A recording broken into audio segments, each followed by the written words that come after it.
کیا انہوں نے غور نہیں کیا کہ ان کے رفیق یعنی پیغمبر کو کسی طرح کا بھی جنون نہیں ہے؟ وہ تو صاف صاف خبردار کرنے والے ہیں۔ کیا انہوں نے آسمان اور زمین کی بادشاہت میں اور جو چیزیں اللہ نے پیدا کی ہیں ان پر نظر نہیں کی، اور اس بات پر خیال نہیں کیا کہ عجب نہیں کہ ان کی موت کا وقت نزدیک پہنچ گیا ہو؟ تو اس کے بعد وہ اور کس بات پر ایمان لائیں گے؟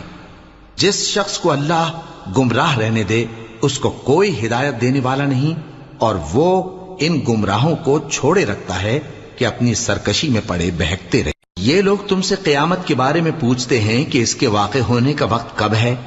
کہہ دو کہ اس کا علم تو میرے پروردگار ہی کو ہے، وہی اسے اس کے وقت پر ظاہر کر دے گا۔ وہ آسمان اور زمین میں ایک بھاری بات ہوگی اور ناگہاں تم پر آ جائے گی۔ یہ تم سے اس طرح دریافت کرتے ہیں کہ گویا تم اس سے بخوبی واقف ہو۔ کہو کہ اس کا علم تو